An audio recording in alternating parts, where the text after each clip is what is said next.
ሰላም እንደምን አላችሁ? ውድ የሆርን ኮንቨርሴሽን ተመልካቾች፣ ዛሬ አንድ ርዕስ ይዤላችሁ ቀርቤያለሁ። እሱም ስለ አብይ አህመድ አዶልፍ አይክመኖች ብዬ ነው የያዝኩት።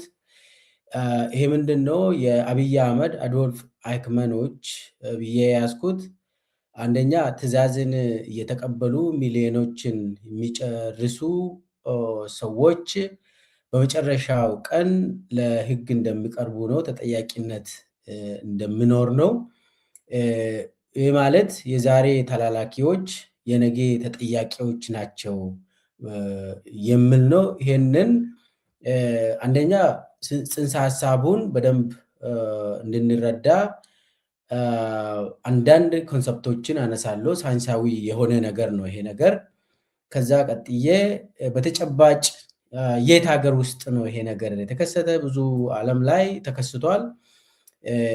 አንዱን ብቻ ነው እኔ አዶልፍ አይክመን የሚባል ኬዝ ነው የሚወስደው።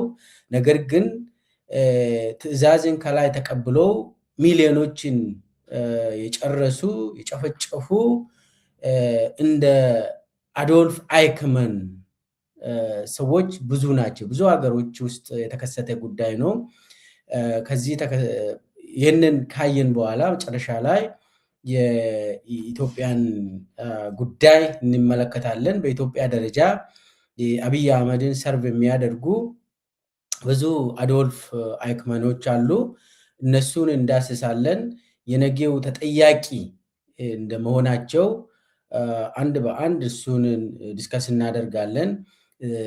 እስከ መጨረሻ ድረስ ተከታተሉኝ ያልኩኝ ወደ መጀመሪያ ኮንሰፕቶቹ ልግባ። ከኮንሰፕቶቹ አንዱ ባናሊቲ ኦፍ ኢቭል የሚባል ነው። ባናሊቲ ኦፍ ኢቭል የሚባለው እንግዲህ አንድ ኮንሰፕት አለ። እሱም በኢትዮጵያ ደረጃ ምን ይመስላል የሚለውን ነው የምናየው። መጀመሪያ ባናሊቲ ኦፍ ኢቭል የሚባለውን ለማየት እንደው ስለ አዶልፍ አይክመን የእሱ ድርጊቶችን እንመልከት። አዶልፍ አይክመን የሚባለው የሂትለር ሰራተኛ ነበር። እንግዲህ በጣም ዘግናኝ ነገሮችን ከፈጸሙት ውስጥ አዶልፍ ሂትለር አንዱ ነው። በዓለም ደረጃ የሚታወቅ በጣም ክፉ ሰው አዶልፍ ሂትለር የናዚ ጀርመኒ ዋና ኃላፊ የነበረው፣ ሆሎካስት የፈጸመው፣ ብዙ ሚሊዮኖችን የጨፈጨፈ፣ የሁለተኛ ዓለም ጦርነትን የቀሰቀሰ፣ ከዛም ንጹሃን ዜጎችን በማሰቃየት የገደለ ሰውዬ ነው። አዶልፍ ሂትለር ማንን ተጠቅሞ ነው? ብዙ ሰዎችን ተጠቅሞ ነው ይህንን ጭፍጨፋ ያካሄደው። ከብዙዎቹ አንዱ አዶልፍ አይክመን ይባላል። ሂትለር የተጠቀማቸው ሰዎች ውስጥ አንዱ አዶልፍ አይክመን ይባላል። ከፎቶ ላይ እንደምትመለከቱት ይሄ ፎቶ የተነሳው ለፍርድ ቤት ሲቀርብ ነው። ይሄ ሰውዬ አዶልፍ አይክመን እንግዲህ ስለ አዶልፍ አይክመን ትንሽ አውርቼ ነው ወደ ባናሊቲ ኦፍ ኢቭል ምንድን ነው እሱ ነገር ብዬ የሚገልጸው በኋላ። አዶልፍ አይክመን የአዶልፍ ሂትለር የሆሎካስት አቀናባሪ ነበር። ሆሎካስት ማለት 6 ሚሊዮን ጁዊሾች የተገደሉበት ማለት ነው። ሆሎካስት ማለት ጄኖሳይድ፣ ዘራቸውን ለማጥፋት ወደ 6 ሚሊዮን በላይ ጁዊሾች የተጨፈጨፉበት አካሄድ ነው። እንግዲህ ይሄ ሆሎካስት እሱን ያቀናበረው አንዱ ሰው አዶልፍ አይክመን ይባላል። ስለ አዶልፍ አይክመን ትንሽ ህይወት ታሪኩን ብናጠና በትምህርት ደደብ ነበር። አዶልፍ አይክመን ትምህርት አይወድም። ትምህርትን ጥሎ ነው እንግዲህ መጀመሪያ አካባቢ ሃይ ስኩል እንኳን ሳይገባ ትምህርት ጥሎ ነው ወደ ሌላ ስራ በአቋራጭ ሀብታም ለመሆን የተለያዩ የጉልበት ስራም ሰርተዋል። የተለያዩ ነገሮችን ሲሰራ ነበር ትምህርት ስለማይወድ ማለት ነው። እዚህ ላይ ትምህርት የማይወዱ ሰዎች ከግምት ውስጥ እያስገባችሁ ትምህርትን ትቶ የሆነ ቦታ ትቶ ከዛ በኋላ ነው ዛሬ ጠቅላይ ሚኒስቴር የሆኑ ብዙ ሰዎች አሉ። እሱን እያሰብን ስለዚህ ትምህርቱን አቋርጦ የተለያዩ ስራዎችን ሲሰራ ነበርና በ1932 እንደ አውሮፓ አቆጣጠር የናዚ ፓርቲ ደህንነት አባል ሆኖ ተመዘገበ። አዶልፍ አይክማን ትምህርት ስለማይወድ ያለው እንትን ከገዢው ፓርቲ ጋር መስራት ነው እና የማይማሩ በተለይ ማይም የሆኑ ሰዎች ቶሎ በፓርቲ ተቀላቅሎ ስልጣን ይይዛሉ፣ ሀብታም ይሆናሉ። ይሄ ነው መስመሩ። ስለዚህ ፓርቲ አካሄድ መንገድ ቶሎ ሀብታም ስለምትሆን ለምንድን ነው ከትምህርት ጋር የምትሰቃየው ነው ጉዳዩ። እነሱ የሚከተሉት በአቋራጭ ነው ህይወታቸውን የሚቀይሩት። ስለዚህ አዶልፍ አይክማንም ይህንን መስመር ተከትሎ የናዚ ፓርቲ አባል ሆነ። ከዛም ደህንነት አመራር ሆኖ ተሾመ። ከዛ በኋላ ምንድነው ስራው? የአይሁዶች ጉዳይ ኃላፊ ሆኖ ነው የተሾመው። አስቡት። በኋላ አይሁዶችን ሰብስቦ የሚጨርሳቸው ሰውዬ ነው። ይሄ እንግዲህ በአዶልፍ ሂትለር ትዕዛዝ ቀጥታ ህዝብን የሚጨፈጭፍ ሰው ነው ማለት ነው። ይሄ ሰው የአይሁዶችን ጉዳይ ኃላፊ ሆኖ ተሾመ። ከዛ ቀስ እየተባለ 1930ዎች ውስጥ የሱ ፕሮግራም ምን ነበር? ፖሊሲዎችን ቀርጾ ከአዶልፍ ሂትለር አለቃው ጋር ሆኖ በአለቃው ትዕዛዝ አይሁዶች ከጀርመን፣ ከፖላንድ፣ ከኢስት ዩሮፕ ሙሉ በሙሉ ከምስራቅ አውሮፓ ተሰብስቦ እንዲባረሩ ነበር የመጀመሪያ እቅድ። ዲፖርቴሽን ነበር፣ ወደ ሌላ ቦታ ማባረር ነበር። ያ አልተሳካም። ያ የሁለተኛ ዓለም ጦርነት ተነስቶ ስለነበር በተለይ ደግሞ ሶቪየት ዩኒየኖች በጣም እየገፉ የናዚ ወታደሮችን እያሸነፉ በመምጣታቸው በ1940ዎቹ ወደ መጀመሪያ አካባቢ ናዚ እየተሸነፈ በመምጣቱ አዶልፍ ሂትለር ምንድን ነው ያዘዘው?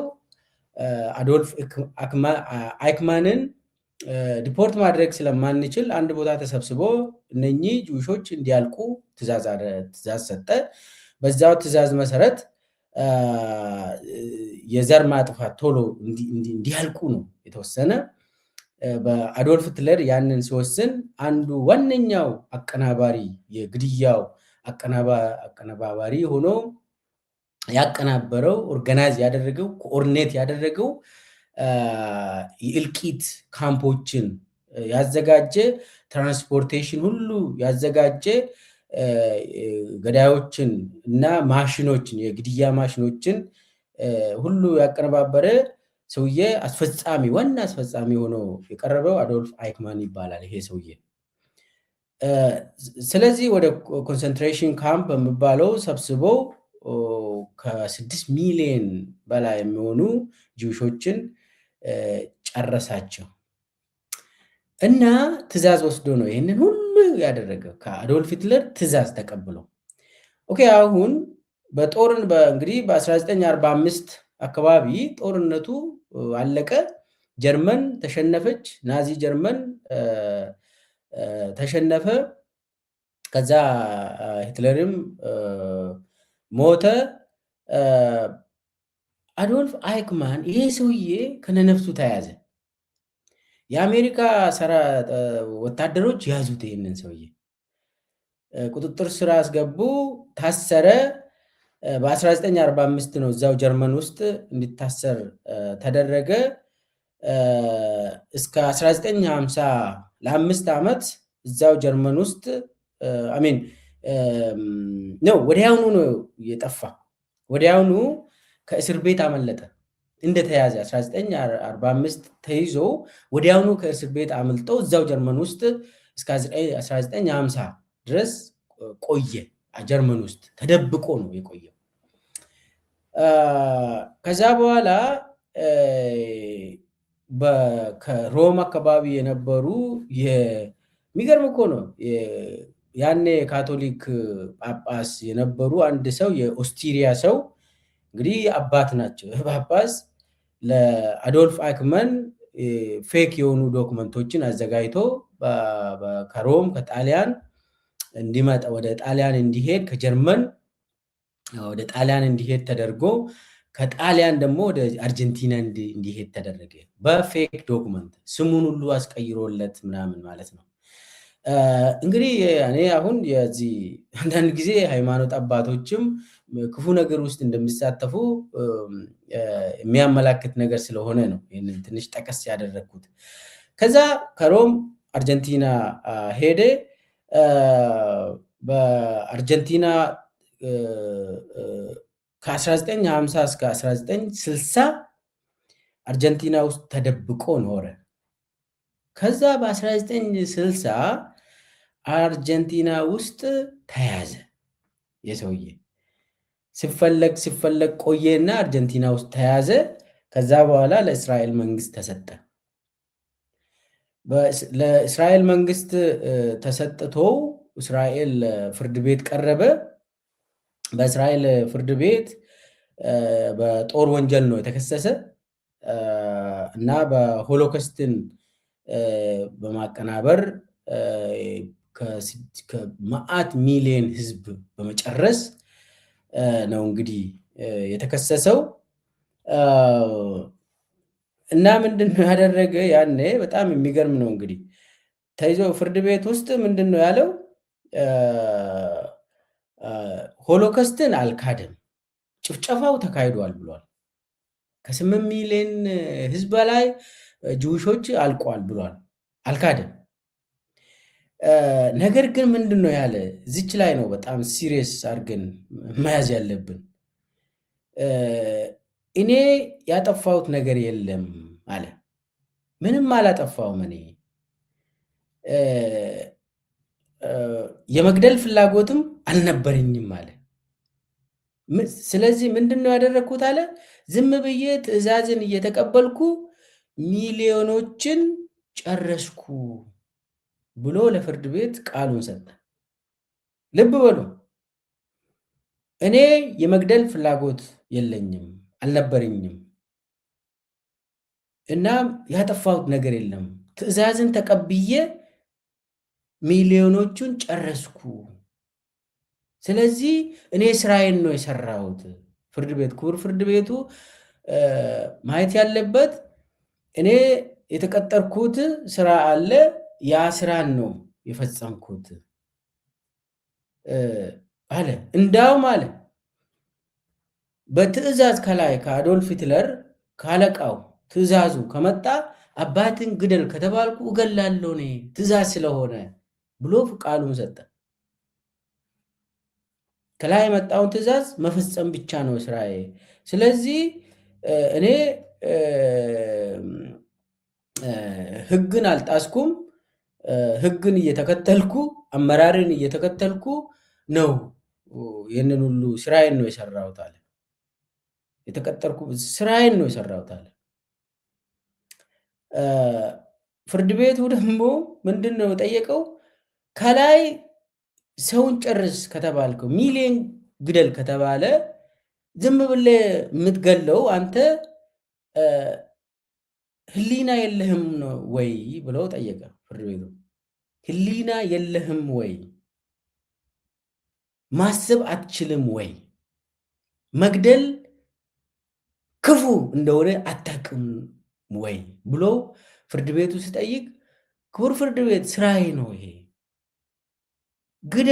መግደል ስራዬ ነው፣ ለዛ ነው የተቀጠርኩት እና ትዕዛዝ ከላይ ስለሚመጣ ያንን ትዕዛዝ ነው የሚፈጽመው። ስለዚህ አሁንም እኔ ያጠፋሁት ነገር የለም አለ። አሁንም ፍርድ ቤት እምቢ ማለት ነበረብህ አለ።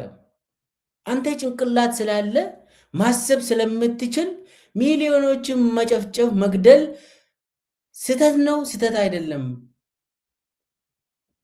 ብለህ ማሰብና እምቢ ማለት ነበረብህ። ስለዚህ እምቢ ስላላልክ ነው እምቢ አላልክም ብለው ፍርድ ቤቱ እንትን ተከራከሩ። በፍርድ ቤት ደረጃ እንዳውም ፍርድ ቤት ኢዲየት ነው ወይ ብሎ ጠይቋል። ማለት ይሄ ማያስብ ሰው ነው ወይ አንተ በጣም ጭንቅላት የለህም ወይ ምናምን ብሎ አሁንም እሱ ደጋግሞ ምንድን ነው ያለው? ግዴታዬን ነው የተወጣሁት፣ እኔ ከላይ የታዘዝኩትን ነገር ነው ያደረግኩት ስል ፍርድ ቤቱ ደግሞ ግዴታህን አልተወጣም። ግዴታህ ምንድን ነው? እምቢ ማለት ነበረብን። እምቢ አላልክም። ስለዚህ ያንተ ጭንቅላት እየኖረ ያንን አልፈጸምክም። ስለዚህ ወንጀለኛ ነህ፣ ፈጽመሃል፣ ብዙ ሰው ጨፍጭፈሃል፣ ማሰብ የተሳነ ሰው ነህ፣ ሰይጣናዊ ስራ ነው የሰራ። ስለዚህ ክፉ ነገር ስለሰራ በሚሊዮኖቹ የሚቆጠሩ ንጹሐንን ስለገደልክ እኔ አልገደልኩም ብትልም አንተ ገለሃል፣ ትዕዛዝ ነው የተቀበልኩት ብትልም ያንን እምቢ ማለት ነበረብህ ብሎ የሞት ፍርድ ተበየነበት። በፍርድ ቤቱ ውሳኔ መሰረት በስቅላት እንዲሞት ተደረገ። በ1962 በኢየሩሳሌም ከተማ በስቅላት ፍርዱን ተቀበለ አዶልፍ አይክመን። ይሄ ነው እንግዲህ። ከዚህ ምንድን ነው አሁን ጉዳዩ ወደ ኮንሰፕቱ ነው እንግዲህ የምንሄደው። ይሄ ባናሊቲ ኦፍ ኢቭል የሚባለው ባናሊቲ ኦፍ ኢቭል የሚባለው ምንድን ነው? አሁን ከዚህ ሰውዬ ምንድን ነው የምንረዳው? አዶልፍ አይክመን ትዕዛዝን ተቀብዬ ነው ሚሊዮኖችን የጨረስኩት ያለው። እኔ ስህተት አልሰራውም፣ ጥፋተኛ አይደለሁም፣ ወንጀል አልሰራውም፣ ትዕዛዝን ብቻ እየተቀበልኩ ስራዬን ሰርቻለሁ ብሎ የተናገረ ሰው ምንድን ነው ይሄ ነገር? ይሄንን የፖለቲካል ሳይንቲስት ሃና አሬንት የምትባል ምንድን ነው ይሄንን ባናሊቲ ኦፍ ኢቭል ብላ ጽፋለች። ይሄ ባናሊቲ ኦፍ ኢቭል ማለት በእሷ አገላለጽ አንድ መጽሐፍ ስትጽፍ የሆነ አይክመን ኢን ጀሩሳሌም ብላ ሪፖርት ኦን ባናሊቲ ኦፍ ኢቭል የሚል መጽሐፍ ነው የጻፈችው።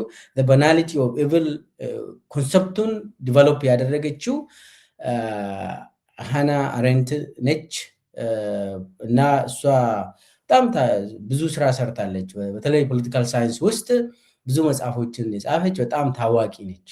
ስለ አምባገነኖች ኤክስፐርት ነች እሷ።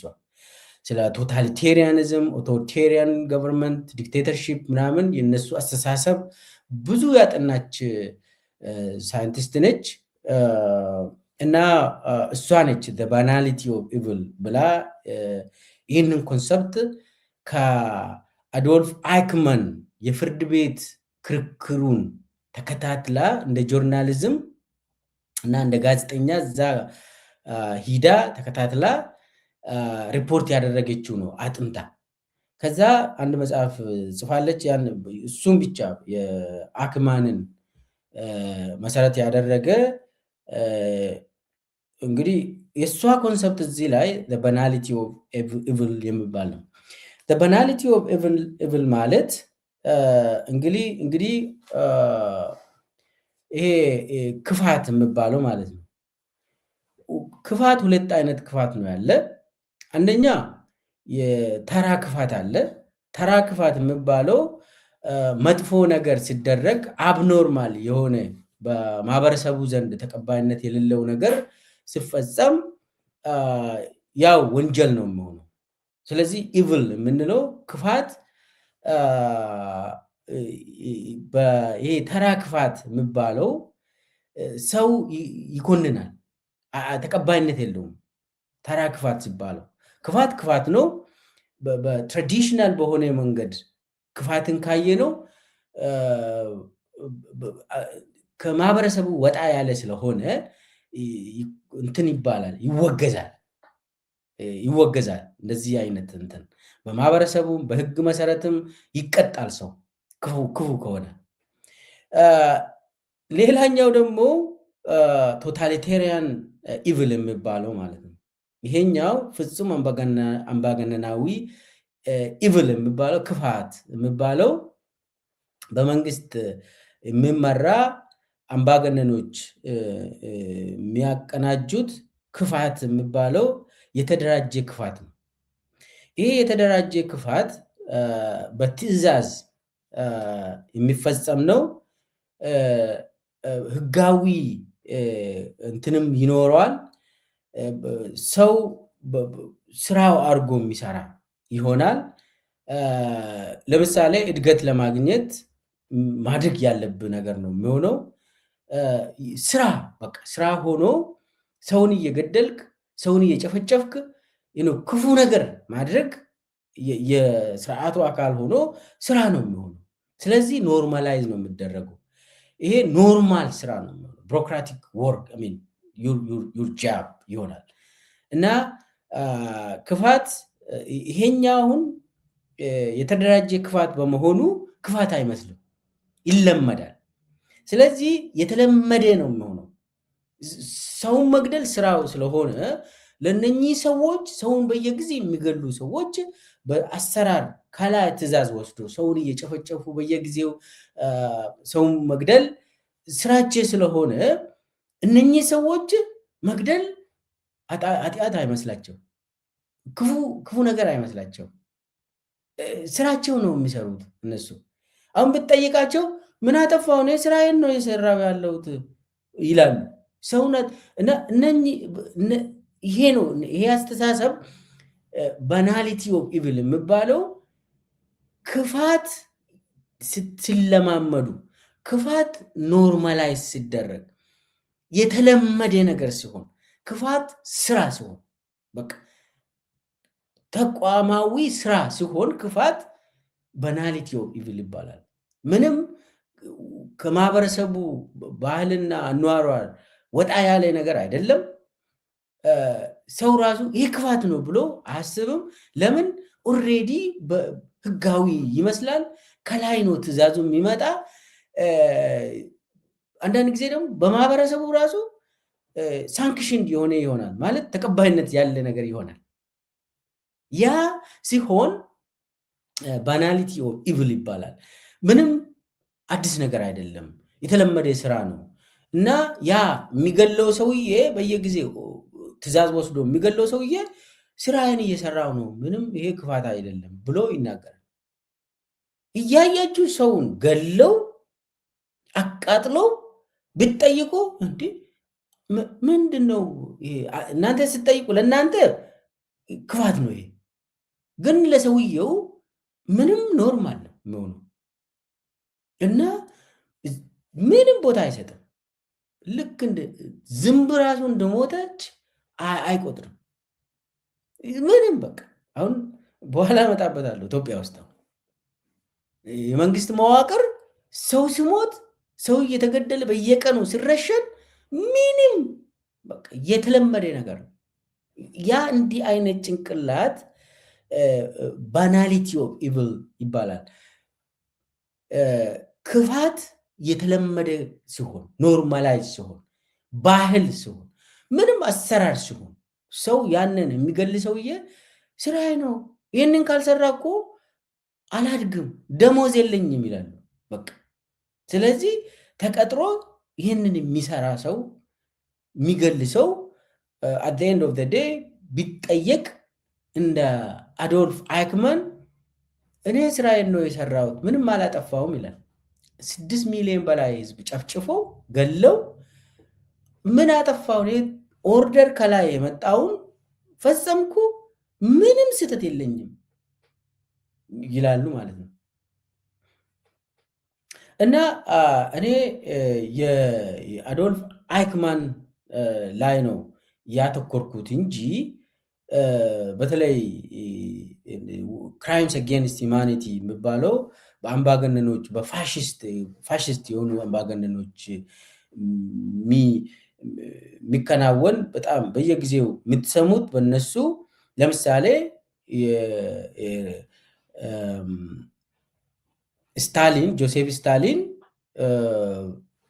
በሚሊየን የሚቆጠር መዓት ሚሊየን ብዙ ሚሊዮኖችን ጨርሷል ስታሊን ራሽያ ሶቪየት ዩኒየን ማለት ነው። እና በጣም አምባገነን ነው፣ ቶታሊቴሪያን ነው። ምንም ስታሊንን መቃወም አይቻልም። ካያችሁ የስታሊን አገዛዝ ወደ መጀመሪያ አካባቢ በተለይ 1930ዎቹ ከዛም 40ዎቹ እና ስታሊን የሚጠቀምባቸው መሳሪያዎች በጣም በረሃብ ይጨርሳል ሰውን በመግደል በማሰር የጉላግ የሚባለው ወደ ሳይቤሪያ ወስዶ ማሰር በጣም ማስ በሚሊዮን የሚቆጠር እያሰረ እዛ ውስጥ እንዲያልቁ ይደረጋል። ያኔ የህዝብ ጠላት ብሎ በየቦታ ይረሽናል።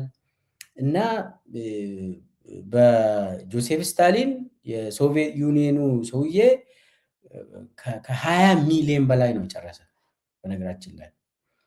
እና የሚጠቀመው እንትን የሰውን የጨረሰበት እንትን በጣም ውስብስብ ነው።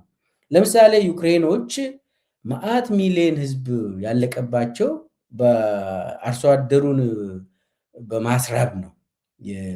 ጆሴፍ ስታሊን ዩክሬንያን ዛሬ ዩክሬን አገር የሆነችው ዩክሬን ያኔ የሶቪየት ህብረት አካል ነበረች።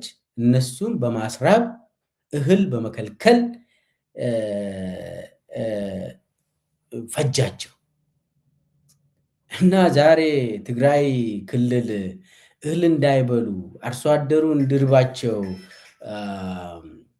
የሚደረግ ከሆነ የስታሊን ሞዴል በማስራብ ሰው መጨረስ የሚባለውን ነገር ማስታወስ ያስፈልጋል። በተለይ ትግራይ ተወላጆች ስታሊን በዩክሬንያን አርሶ አደሮች ላይ የተከተለውን ፖሊሲ ብናነብ ብዙ ነገር የምንማረው ይሆናል። እና ሌላው ማኦዘዳንግ ነው። ማኦዘዳንግ የሶቪየት የቻይና ማለት ነው። ማኦዘዳንግ ቻይና በተለይ ደግሞ የቻይና ፒፕልስ ሪፐብሊክ ኦፍ ቻይና ይሄ ኮሚኒስት ፓርቲ ኦፍ ቻይናን ሲይዝ 1949 አካባቢ ማኦዘዳንግ ነው እንግዲህ ፋደር የሚባለው የአሁኑን ቻይና የመሰረተ ተብሎ በጣም የሚታወቀው ማኦዘዳንግ ነው። በተለይ ማኦዘዳንግ ካውንተር ሬቮሉሽነሪ ብሎ የፈረጃቸውን ብዙ ቻይናውያንን ሚሊዮን እንዳውም ከ20 ሚሊዮን በላይ የሚሆኑ ሰዎች አልቋል።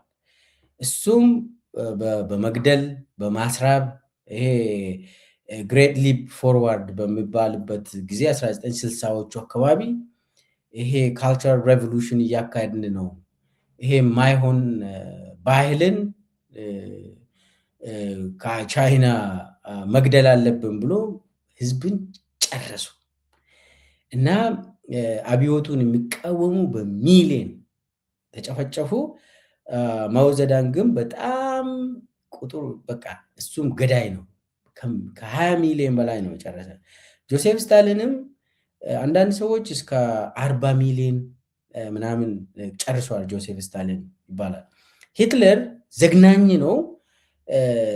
በተለይ ጁዊሾችን ከ6 ሚሊዮን በላይ ነው የጨረሳቸው። አጠቃላይ ግን ከ30 ሚሊዮን በላይ ጨርሷል። ብዙ ማለት የጦር ጊዜም በጦር ምክንያትም ዘግናኝ ነው የሂትለር ቁጥርን ካየ ነው የሚገርም ጆሴፍ ስታሊን ብዙ ጨርሷል። ብዙ ያው የሶቪየት ዩኒየን እድገት ስለታየ ምንም ወደኋላ መለስ ብሎ ሰው ብዙ አያወራም። የቻይና ጉዳይም ተመሳሳይ ነው እና አብይም ከነሱ ተምሮ እየተከተለ ያለው ነው። በጣም ሲሪየስሊ የምናየው ሰውን እየገደለ ሰውን እያስራበ በረሃብም የሚጨርሰው በየአደባባዩ የሚረሽነው በእስር ቤት በተለያየ ማለት ተመሳሳይ እና ትግራይ ለምሳሌ ጄኖሳይድ አካሂዷል። ይሄ የታወቀ ነው። ክራይምስ አጌንስት ሂውማኒቲ የሚባለው ኢትዮጵያ ውስጥ ተፈጽሟል። ዛሬ አማራ ክልል ውስጥ፣ ኦሮሚያ ክልል ውስጥ፣ ትግራይ ክልል ውስጥ የተፈጸመ ጉዳይ ነው እና አብይም በሚሊየን የሚቆጠር ህዝብ አልቋል። አሁንም ያ እያለቀ ነው ሰው እና በቅርብ ጊዜ ሁሉም ቦታ አማራ ክልል እና ኦሮሚያ ክልል ተጨምሮበት የትግራይ ክልል ስጠና እንግዲህ ከአብይ በኋላ ነው የሚጠና እንጂ አብይ አይፈቅድም። ጉድ ነው የምትሉት ይችን ያዙት። አብይ ከወደቀ በኋላ ተጠንቶ ስመጣ ከኦሮሚያ ከአማራ ጉድ እኮ ነው የምትሉት። እንዳውም ስታሊን ጆሴፍ ስታሊን ምን ገደሉ ነው ማለት በጣም ጊዜው ሲደርስ ሁላችንም አንገት የሚያስደፋ ግድያዎች ኢትዮጵያ ውስጥ ተካሂደዋል። ይሄ አብይ ሲሄድ የሚጣራ ይሆናል። አብይ እያለ የሚጣራ ነገር አይደለም። እና ምንድን ነው ይሄ ሁሉ ያነሳሁት? ይሄ ፍጹማዊ አምባገነናዊ ክፋት የሚባለው ከነባር ከድሮ የምናውቀው ክፋት የተለየ ነው እና ባናሊቲ ኦፍ ኢቭል የሚባለው የተለመደ አሰራር የሆነ ክፋት የሚባለው በዓለም አቀፍ የታወቀ ነገር ነው። እሱን ነው አሁን ኢትዮጵያ ውስጥ የምናየው። እሱ ምን ይመስላል ብለን የምንጠይቀው ባናሊቲ ኦፍ ኢቭል የምለውን ነው። እንግዲህ ይሄ ክፋትን ህጋዊ ማድረግ ማላመድ የመንግስት መዋቅርም ህዝቡ ራሱ እንዲላመድ ምንም በቃ ሰው በየጊዜ ሲገደል ሰው አይቶ ዝም የሚልበት እንትን ሰው እየተላመደ የሚሄድ ኖርማላይዝ ማድረግ ይሄ ባናሊቲ ኦፍ ኢቭል ስንል ለምሳሌ ኖርማሊቲ ኦፍ መርደር ለምሳሌ ሰው ሲሞት ኖርማል ነው የሚሆነው። የሚገለው ሰውዬም ኖርማል ስራውን እየሰራ ነው። በቃ እንደዛ ብሎ ማሰብ መጀመር ማለት ነው ባናሊቲ ኦፍ ኢቭል። እና የአዶልፍ አይክማን ምንድን ነው ያለ? እኔ ናዚ አስተዳደር እድገት ለማግኘት ያደረግኩት ነገር ነው፣ ስራዬ ነው፣ ደሞዜ ከዛ ነው የሚመጣ፣ እድገቴ ከዛ ነው የሚመጣ፣ አዲስ ነገር አይደለም ያደረግኩት፣ ኖርማል ብሎ ነው ያወራ። እና ክፋት ኖርማላይዝ ሲደረግ ነው እንግዲህ ይሄ ከዚህም በፊት የነበረው አብኖርማል ነው። ክፋት ሲባል አብኖርማል ነው ማለት ክፉ ድርጊት አብኖርማል ነው ድሮ ምናውቀው። አሁን ክፉ ድርጊት ኖርማል ነው የሚሆነው ባናሊቲ ኦፍ ኢቪል ስንል።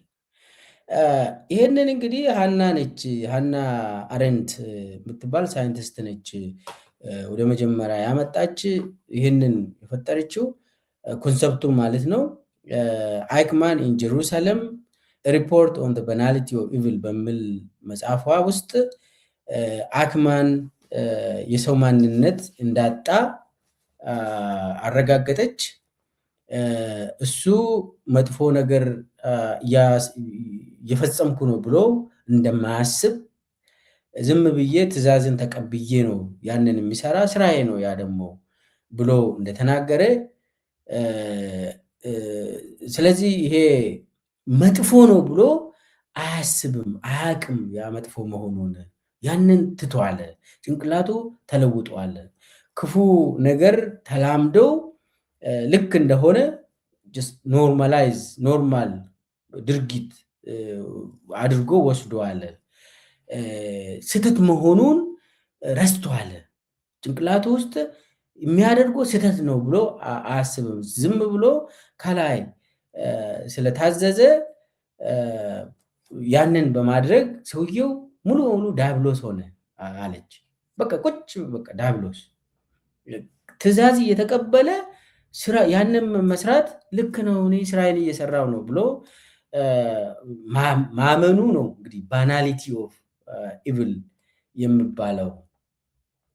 እንዲህ አይነት ጸባይ የተላበሱ ሰዎች ክፉን ኖርማል ነው ብሎ ወስዶ የሚሰሩ ሰዎችን ነው እንግዲህ እሷ የገለጸችው ባናሊቲ ኦፍ ኢቭል ብላ። ስለዚህ በናዚ ስርዓት ውስጥ ጄኖሳይድ ማካሄድ፣ ሰብአዊ መብት ጥሰት ኖርማል ነው። ምንም እንደው ኢቭል በቃ ክፉ ነው ተብሎ የሚጠራ አይደለም እና ኦልሬዲ ስራ ነው የሆነው፣ አሰራር ነው እና ጄኖሳይድ ከፈጸመ በኋላ እኔ ያጠፋሁት ነገር የለም፣ እኔ አለቃዬን ትዕዛዝ ተቀብዬ የቢሮክራሲ ጉዳይ ነው፣ ካልተቀበልኩ ስራዬን አጣለው ወይ ሞታለው፣ ስለዚህ ማድረግ አለብኝ፣ እኔ ተጠያቂ አይደለሁም ያለው ይሄ ነገር ባናሊቲ ኦፍ ኢቭል ብላ ነው እንግዲህ የገለጸችው። ከዚህ ተነስተን የፍርድ ቤቱ ውሳኔና የሳይንቲስቶቹ ሬኮሜንዴሽን ምንድን ነው የሚለውን አሁንም ኮንሰፕት ነው። ዛሬ ትንሽ ስለ ኮንሰፕቹዋል ጉዳይ ነው የምናወራ በብዛት። የዚህ እንትን ባናሊቲ ኦፍ ኢቭል መፍትሄው ምንድን ነው? መታገል ግዴታ ነው የሚል ነው። ያ መታገል ግዴታ ነው የሚባለው ደግሞ ሞራል አናርኪዝም የሚባል ነገር አለ በፖለቲካል ሳይንስ ውስጥ። ሞራል አናርኪዝም ማለት ምንድን ነው? ኮንሰፕቱ እንግዲህ ይሄ መንግስት ኃላፊዎች እንትን ትዕዛዝን ይሰጣሉ፣ በህጉ መሰረትም ከህግ ውጭም ትዕዛዝን ይሰጣሉ። ያንን ትዕዛዝ ተቀብለ መፈጸም አለብህ። ካልፈጸምክ ደግሞ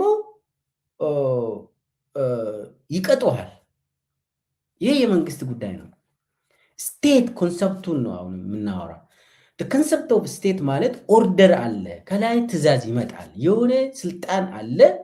ያንን ስልጣን ኤክሰርሳይዝ የሚያደርግ ባለስልጣን ትዕዛዝ እየሰጠ ያንን ትዕዛዝ ደግሞ የሚፈጽም አካል አለ፣ ሰዎች አሉ። ትዕዛዙን መፈጸም አለብን። ካልፈጸምከው there is a punishment። ይሄ the concept of the state ነው። ስቴት is hierarchically organized entity ስለሆነ ከላይ ያለው አመራር ላይ ያለው ከታች ያለውን ያዛል። ስለዚህ አሁን ምንድነው አናርኪ ደግሞ ከላይ ያለውን አመራር እምቢ ስትል ነው። መንግስት አልባ ማለት ነው አናርኪ ማለት። ስለዚህ አሁን ይሄ ጉዳይ ጭንቅላት የማሰብ ጉዳይ ስለሆነ ከላይ ያለው አመራር ግደል ብሎ ጨፍጭፍ ብሎ ትዕዛዝ ከሰጠ እሺ ብለ መግደል ነው ወይ ደግሞ እምቢ ብለ ቅጣቱን መቀበል ነው። ሁለት አማራጭ አለ። እንግዲህ የስቴት ሲስተም የመጨረሻው እንትኑን እንውሰድ፣ የፋሽስታዊ ስቴት ስትራክቸሩን እንውሰድና በጣም አምባገነን ቶታሊቴሪያን የሆነ የመንግስት እንትን ስትራክቸር ያለው ለምሳሌ አሁን ኢትዮጵያ ውስጥ ያለውም ነገር አብይ ከላይ ያለ ወደታች ሁሉንም አካባቢ ትዕዛዝ ይሰጣል። ኤክሰፕት ትግራይ ውስጥ ነው እንግዲህ አሁን ትዕዛዝ የማይቀበሉ። ከዛ ውጭ ሁሉም ቦታ አብይ ያዛል። ያንን ትዕዛዝ እሺ ብለህ ትፈጽማለህ ወይ ደግሞ አብይ ይቀጣል። ያቅጣት ደግሞ ወይ ልትረሸን ትችላለህ። ስለዚህ አሁን ሂድና ሰውን ረሽን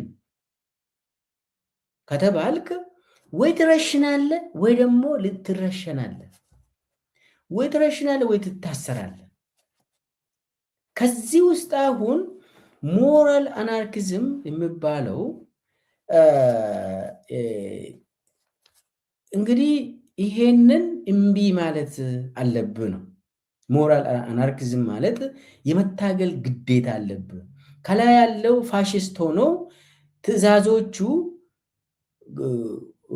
ኢቭል ሲሆኑ ክፉ ትዕዛዝ ከላይ የሚመጣ ከሆነ አንተ መንግስታዊ ተጠያቂነት ሳይሆን ፐርሰናል የሆነ ተጠያቂነት ይኖርብሃል። ሰው በመሆነ ብቻ እምቢ ማለት አለብህ ይላል። ያ የሚያስብ ፍጡር በመሆነ ብቻ እምቢ ማለት አለብህ ይላል። ይህ ሞራል አናርኪዝም የሚባለው ክፉ ነገር ከሆነ እምቢ ማለት አለብህ። የመንግስት ከላይ ትዕዛዝ ተቀበለ በውስጥ ካላመንክበት፣ የሰው ልጅ ካላመነበት መፈጸም የለበትም ነው አሁን። ስለዚህ አሁን እነ አይክመን አዶልፍ አይክመን ካላመኑበት፣ እሱ አሁን አላመንኩበት አለ። ትዕዛዝን ብቻ እየተቀበልኩ አደርጋለሁ አለ። ግን ሞራል አናርኪዝም ምንድን ነው የምለው? ካላመንክበት እምቢ ማለት አለብን። ውስጥ ካላመነ እንዴት ነው ሰውን የምትገለው? ስለተባልክ ሂድና ግደል ስለተባልክ ብቻ አትገልም። በተወሰነ ደረጃ አምነሃል፣ ተቀብለሃል፣ ውስጥ በውስጥ ተቀብለሃል፣ ያንተ ህሊና ተቀብለዋል ይላል። የሞራል አናርኪዝም ከገደልክ ማለት ነው። ሰውን ቶርቸር ስታደርግ በውስጥ ካላመንክበት እጅ ራሱ አይመታም። የሞራል አናርኪዝም እምቢ ማለት አለብህ። ስለታዘዝክ ብቻ ያንን ትዕዛዝ ተቀብለ መንግስት ግደል ስላለ የምትገለው ነገር የለም፣ አትገልም። እምቢ ማለት አለብህ። ህገወጥ ስለሆነ በማህበረሰቡ ባህል ተቀባይነት ስለሌለው በህጉ መሰረትም በዓለም አቀፍም ተቀባይነት ስለሌለ እምቢ ማለት አለብህ እና ያንን ድርጊት በጣም መጥፎ ክፉ ነገር ከፈጸምክ በኋላ ፍላጎት አልነበረኝም ማለት አትችልም ይላል ሞራል አናርኪዝም። ፍላጎት ከሌለማ አታደርግም። ግደል ከተባለ ሰውየው እንዲያመልጥ አድርግና አንተም ታመልጣለህ። ይሄ ነው መሆን ያለበት እንጂ አይኔ ስራዬን እየሰራ ነው አትልም። ምንም ማምለጫ የለህም። ስለዚህ ትዕዛዝ ተቀብዬ ነው የገደልኩት የሚባል ነገር ተቀባይነት የለውም። ያንተ ሞራል ኮምፓስስ የት ነው የሄደው? የህሊና የት ነው የገባ ተብለህ ትጠየቃለህ። ነገር አታስብም ወይ? ኢዴት ነህ ወይ? ጭንቅላት አይሰራም ወይ? አትሰላሰልም ወይ? ጥሩ ነው መጥፎ ነው ብለህ ይሄ ጭንቅላት እዚህ ላይ እግዚአብሔር የሰጠን ጭንቅላት አለ። እጅ እንዴት ገደለ ነው የምትባለው? እሺ ትዕዛዝ ነው። አዎ እሺ፣ አንተስ አላመንክም ወይ? ሞራል የለህም ወይ? ስለዚህ እምቢ ማለት አለብህ። አንድ መንግስት ህግን ጥሶ ትዕዛዝ ሰጥቶ መግደል፣ አፈናቀል ካለ ካደረግከው ተጠያቂ ነው የምትሆነው። ተጠያቂነት ያስከትላል። ለምን? ያንተ ህሊና የት አለ?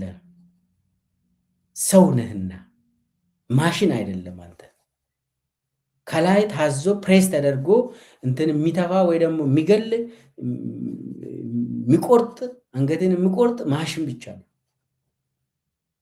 ሰው ግን ትዕዛዝ ከተሰጠው ያሰላስላል፣ ያስባል። ይሄ ጥሩ አይደለም ብሎ እምቢ ይላል። ወገኖች ይሄ ነገር ጥሩ አይደለም ብሎ ለአለቃው ራሱ ወደ ላይ መናገር ይችላል ሰው። ካልሆነ ደግሞ ይህንን አልቀበልም ብሎ ይጠፋል፣ እምቢ ይላል፣ መስዋዕትነትን እንኳን ይከፍላል። ስለዚህ ለጨቋኝ መንግስታት ትዕዛዝን አለመቀበል ግዴታ ነው። ሪዚስት ማድረግ ግዴታ ነው። ስለዚህ ኢፍትሐዊ ነገር ህግ ሲሆን መታገል ግዴታ ነው የሚሆነው ይላል ይሄ ነገር። when injustice becomes a law, resistance becomes a duty የሚባለው ይሄ ነው። የመታገል ግዴታ ነው ያለብን። ከላይ የታዘዘውን ነገር ብቻ ወስደ ለምሳሌ ኢሞራል የሆኑ ትዕዛዞችን ተቀብለ የምትፈጽማቸው ተጠያቂነት ያስከትላል። ስለዚህ ምንድነው ማድረግ አለብህ? ዲስኦቤይ ማድረግ አለብህ። እምቢ ማለት አለብህ።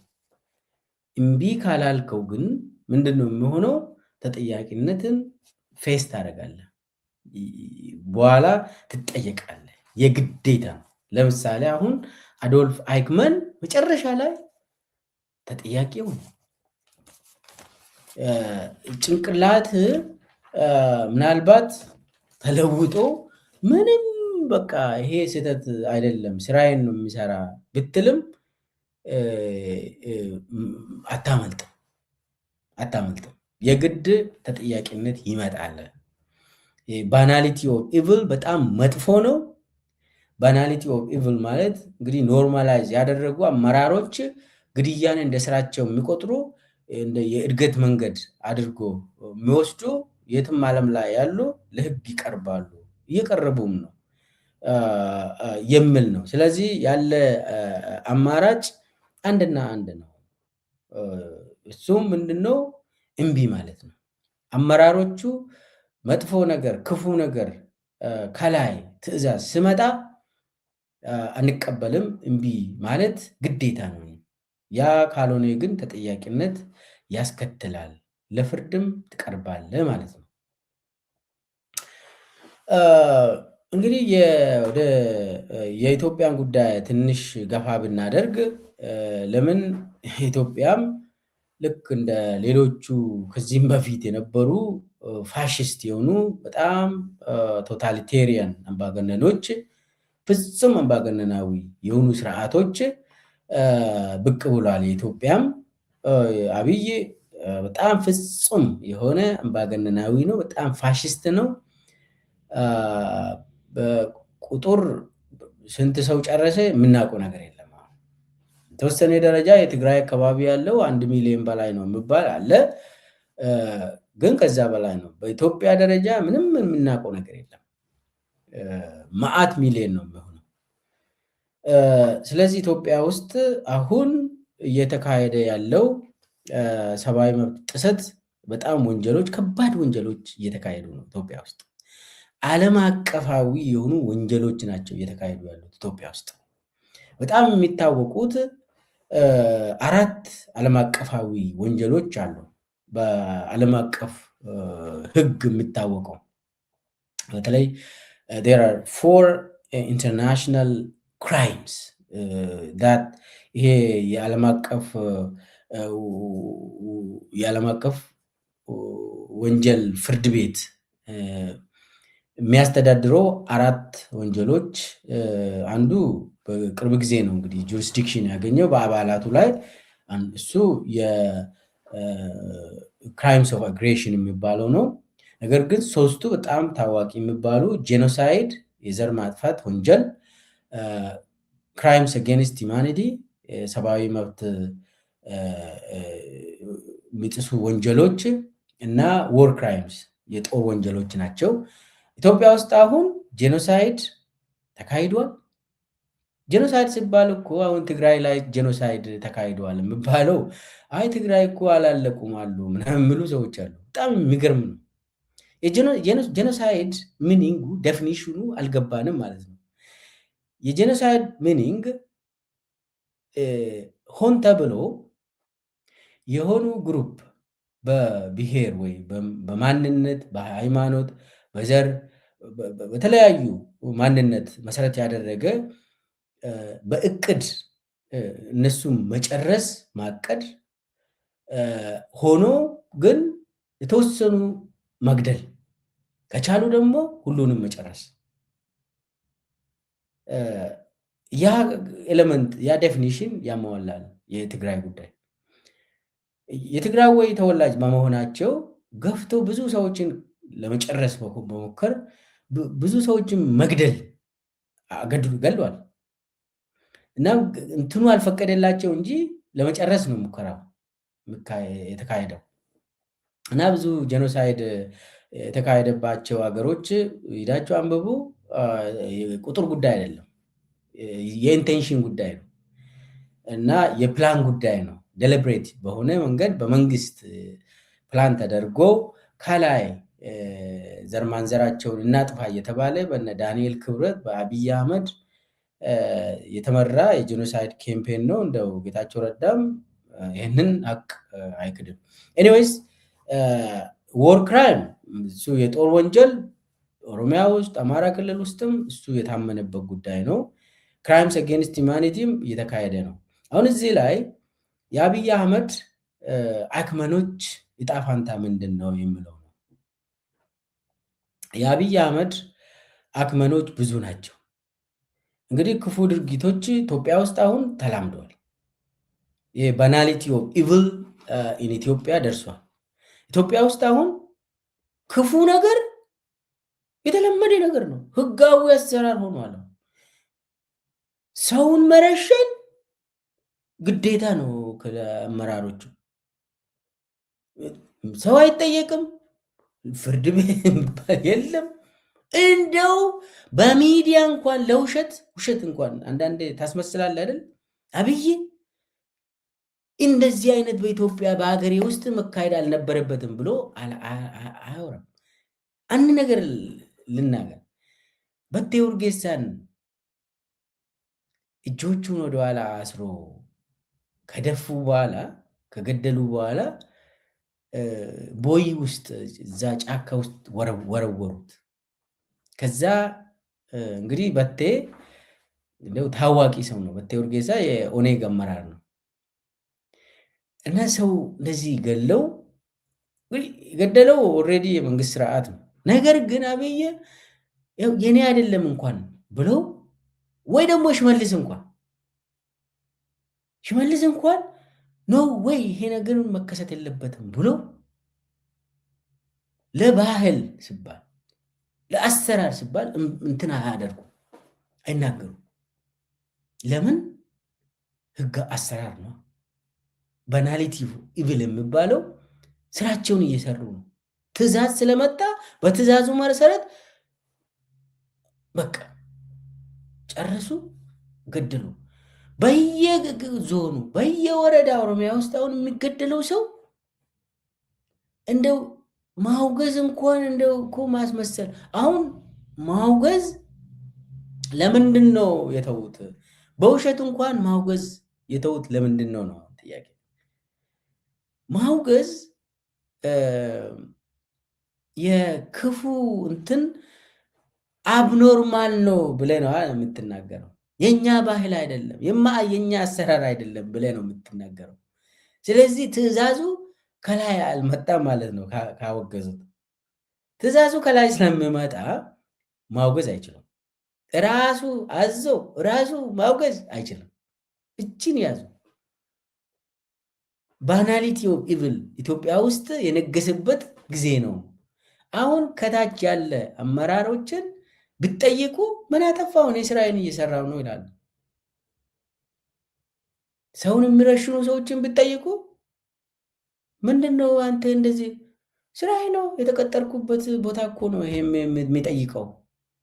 እድገቴ በዚህ በኩል ነው የመጣ። አሁን ለምሳሌ አንድ ኮሎኔል አውቀዋለሁ። እድገቱን አብይ ሙሉ ማን ነው ይሄ ከኮሎኔልነት ሜጀር ጀነራል ያደረገው። የሚገርም አንድ ኮሎኔል ኢትዮጵያ ውስጥ እንግዲህ የመከላከያ እድገት የምታገኘው የመከላከያ ኮሚቴ አለ፣ የእድገት ኮሚቴ አለ።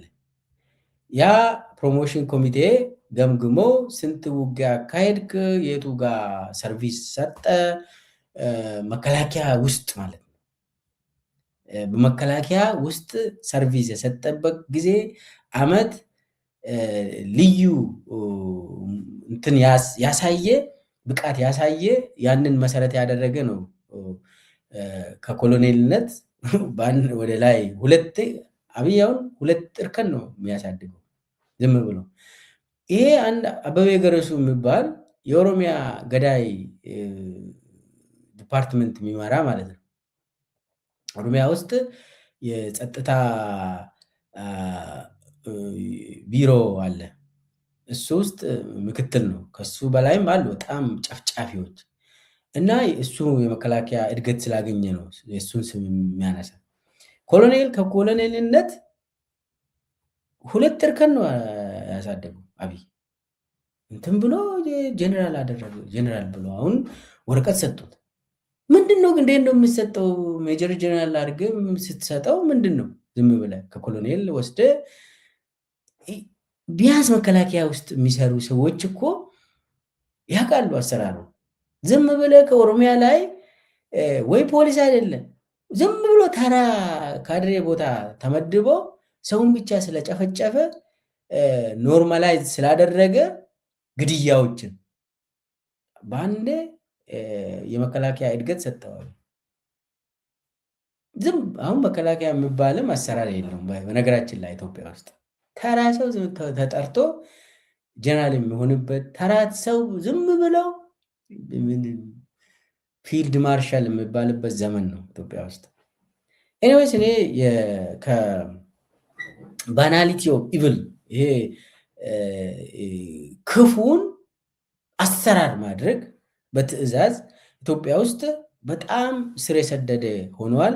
አሁን ሰውን መግደል፣ ማንገላታት፣ ማፈናቀል የብልጽግና አስተዳደር የፕሮፌሽናል ስራ ነው የሆነው። የእድገት መለኪያ ነው የሆነው። መስፈርት ነው የሆነው። ስራ ሰርታል ወይስ አልሰራም፣ መጥፎ ነገር ክፉ ነገር ከሰራ ብቻ ነው የምታድገው።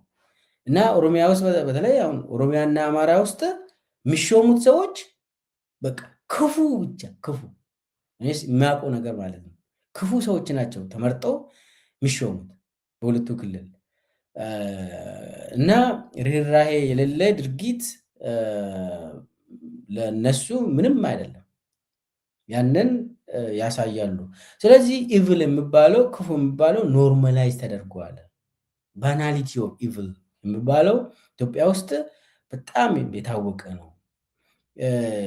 ትግራይ ውስጥ በጦርነት ጊዜ የተካሄደው ሰውን እንደ ወደ ገደል ይዜ እንዳለ በእንትን መጨረስ እና የነበረው በአማራ ክልል አሁን በኦሮሚያ ክልል ውስጥ በቤንሻንጉል ጉሙዝ በጋምቤላ የሚካሄደው ነገር በቃ ሰውን ዘግናኝ በሆነ መንገድ መግደል፣ ያንን በፌስቡክ ደግሞ ያሳያሉ እና ኖርማላይዝ ነው ያደረጉት። በቃ ስራዬን እየሰራው ነው ይላል ይሄ ሪፖርት አድርጎ። ይሄንን ደግሞ እንትን በማድረግ ይሄንን መግደላቸውን ማሰቃየታቸውን ሪፖርት ማድረግ አለባቸው ለከፍተኛ አመራር። ፕሮሞሽን ለማግኘት ገንዘብ ለማግኘት ቦታ ከፍ ያለ ቦታ ለመመደብ ሪፖርት ያደርጋሉ። ከዛ ያ ቪዲዮ ይወጣል እና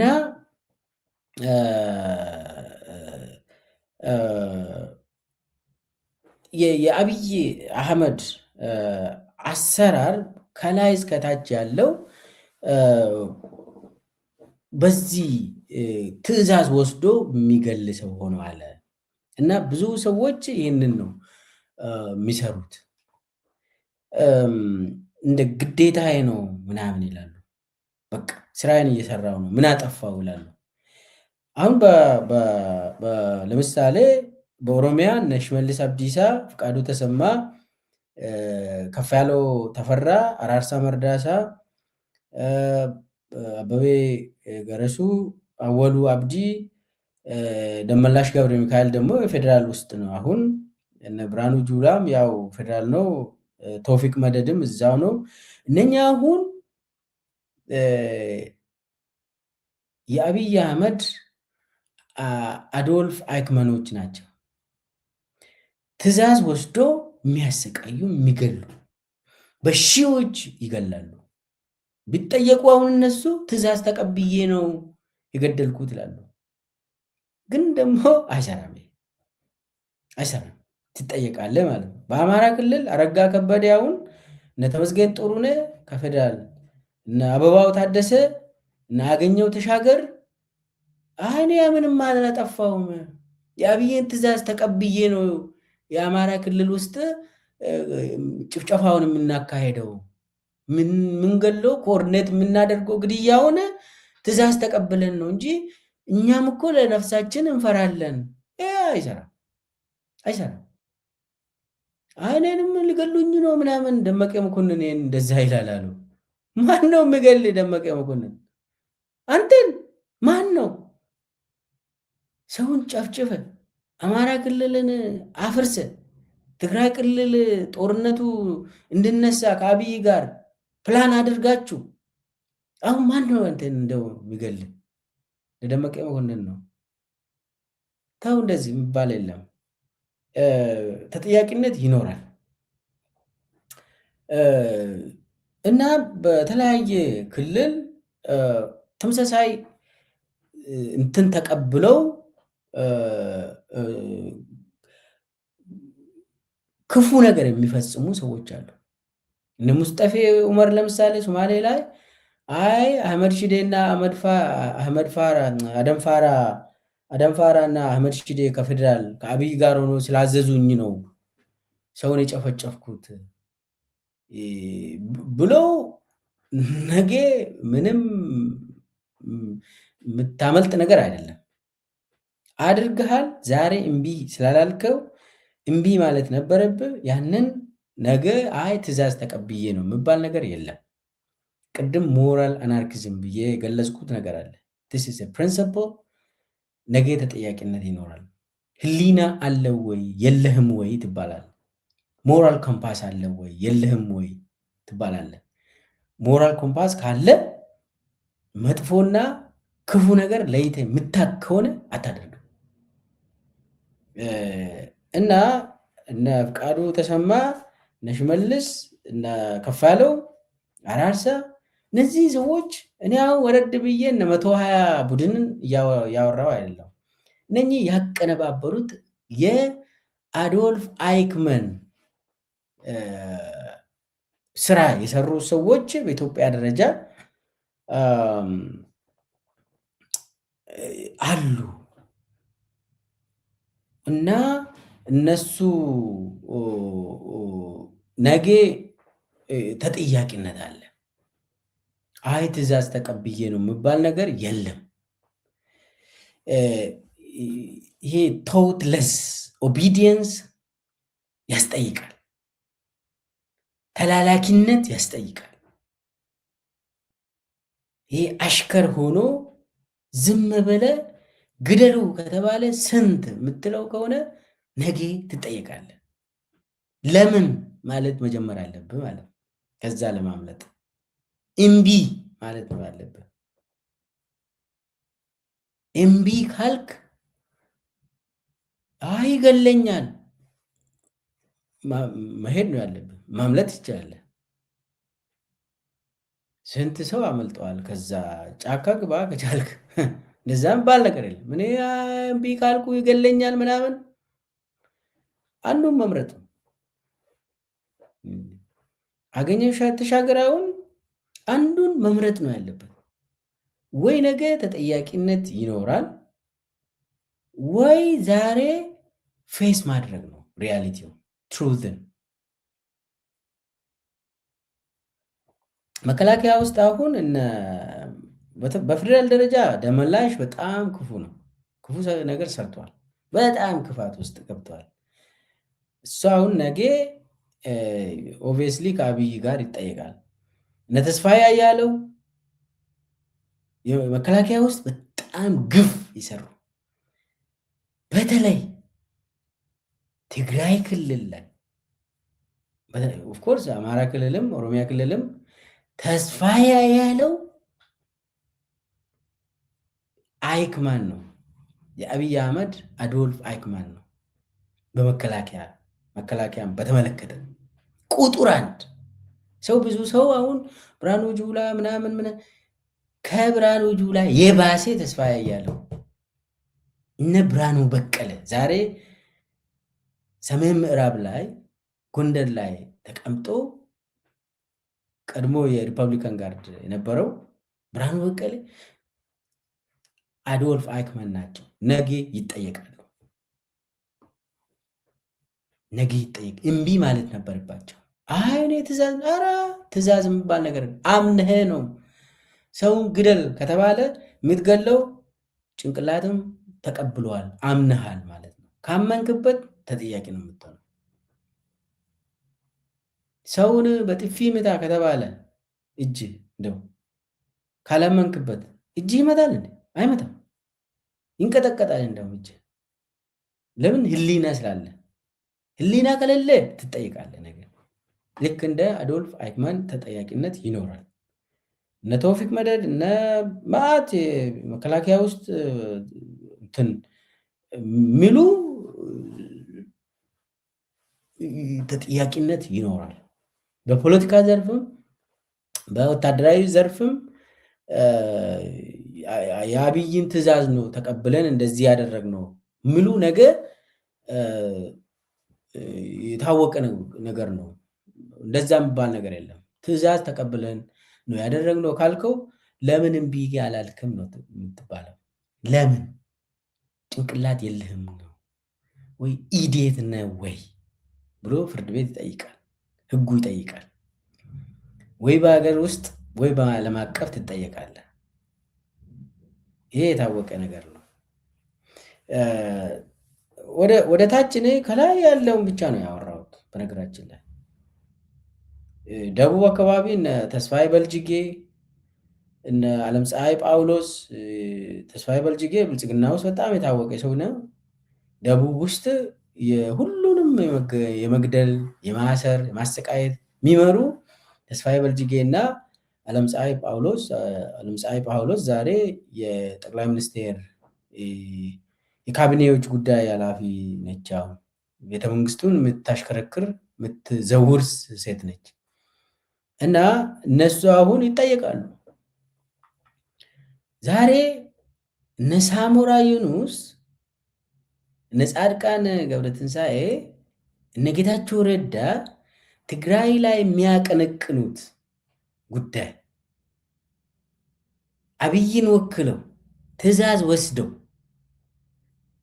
ትግራይ ላይ ግድያ እንዲካሄድ የሚያቀነቅኑት ነገ ያስጠይቃል።